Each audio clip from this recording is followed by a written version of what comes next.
Bonjour à tous, bonjour Denis Tiniénac. Bonjour. Vous êtes un écrivain classé à droite, pas étonnant donc que vous pensiez que la France n'est plus à gauche. Plus surprenant donc dans ce livre, L'âme française, vous dites que la droite ne l'a pas compris, que la droite n'a pas d'imaginaire. Droite politique. Oui, et puis que la France est près du chaos, qu'elle pourrait même disparaître. Pas très rassurant. Oui, bon, j'ai peut-être forcé un peu la note, mais enfin, je veux dire, il y a un certain nombre d'éléments qui laissent à penser que ce qu'on appelle l'identité, mais au sens le plus large possible de notre pays, de notre peuple, est en train de se dissoudre dans la mondialisation capitalisme, dans le magma européen, dans les super régions qui viennent d'être comme ça improvisées, et puis surtout dans la conscience assez partagée, assez douloureuse d'une dépossession de ce qui a constitué l'imaginaire collectif. Vous savez, la France, c'est 15 siècles d'histoire géo, et ça a déterminé un patrimoine spirituel, intellectuel. Alors cet imaginaire, vous proposez paysager, gastronomique, architectural, c'est tout ça la France, c'est ce qui reste dans l'imaginaire collectif de 15 siècles d'histoire géo, et c'est précieux. Les Français l'ont au cœur, mais ils ont l'impression qu'on est en train de le leur détruire. Cet imaginaire justement, vous proposez de le reconstituer, de le réimaginer, et ça commence évidemment par les rois de France. Oui, ça commence par la prise de conscience, je crois, c'est important, de la pérennité du clivage droite-gauche. Vous savez, il y a un discours à la Macron, ni droite ni gauche, faut savoir dépasser les clivages.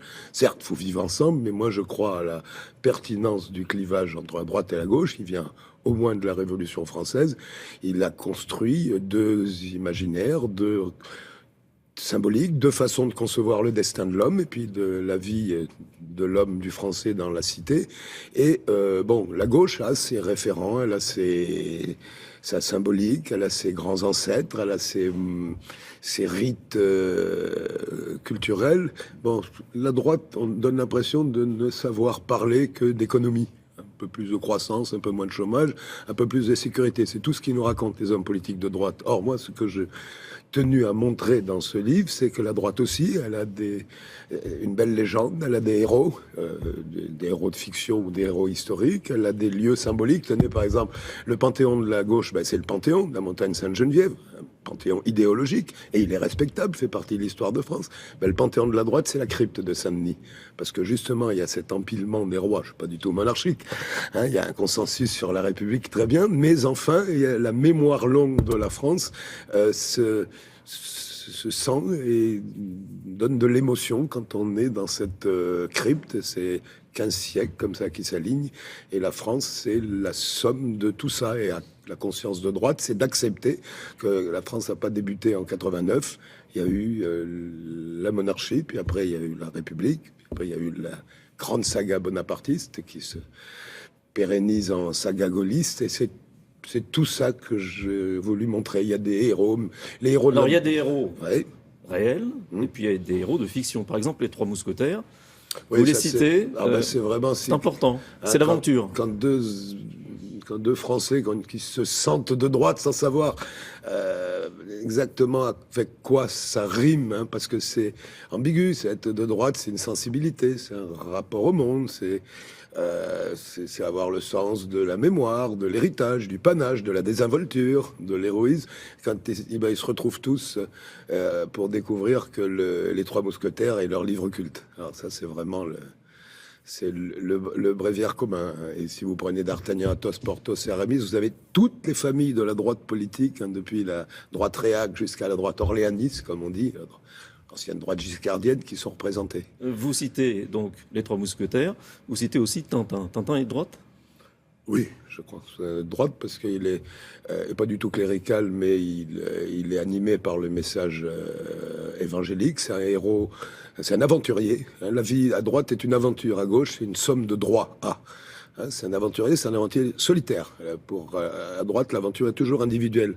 Et regardez comme à gauche, quand on dit oh là là, c'est un aventurier en politique, comme c'est le mot qui est si beau, aventurier, est considéré comme dévalorisant. Et puis, c'est un chevalier des temps modernes, et il défend la veuve et l'orphelin. Il va traquer le mal partout, et il sait que le mal existera toujours, parce que, autre présupposé de droite, l'homme n'est pas bon et ne le sera jamais. Autre personnage que vous citez, plus surprenant, Arsène Lupin. Oui, ça c'est l'aristocratisme de l'homme, et qui... c'est un fils de personne qui défie, déjoue l'ordre des choses, l'ordre du monde, l'ordre bourgeois. Mais il le fait avec panache, en toute gratuité. La conscience de gauche, ça assujettit une action à un projet, à une finalité. Et il peut y avoir des héros, comme Guevara. Mais ce héros visait à un but politique qui était... assujetti à une stratégie qui était celle, en l'occurrence, de Brejnev et de l'Union soviétique. Tandis que le héros de droite fait ça gratuitement pour se prouver, pour mettre la barre un peu au-dessus de lui-même, à une certaine altitude, qui est l'altitude de l'honneur, qui est l'altitude du panache, qui est l'altitude d'un défi héroïque lancé à soi-même. Vous parlez du féminisme. Est-ce qu'il y a un féminisme de droite? Oui. À droite, on cultive. Et je dirais même on vénère l'éternel féminin sous toutes ses formes. Et tenez, par exemple, dans les années 50, où Simone de Beauvoir définit le féminisme de gauche avec 2 gros volumes, le deuxième siècle, et le sexe, excusez-moi, le deuxième siècle. À la même époque, vous avez Brigitte Bardot qui se met à poil dans Et Dieu créa la femme. Ça, c'est le féminisme de dire, elle est à poil, puis tout est dit. Ou alors, vous avez Édith Piaf qui brame, si tu m'aimes, je me fous du monde entier. La conscience de gauche se soucie du monde entier, qui ne s'en porte pas mieux pour autant. Merci. Vous voyez, que la droite et la gauche, c'est pas pareil. Merci, Denis Tinelak. C'est moi qui vous remercie. Thierry, c'est à vous. Et merci beaucoup, messieurs. Bonne journée. À demain, Roland. Dans quelques instants, Isabelle Martinet.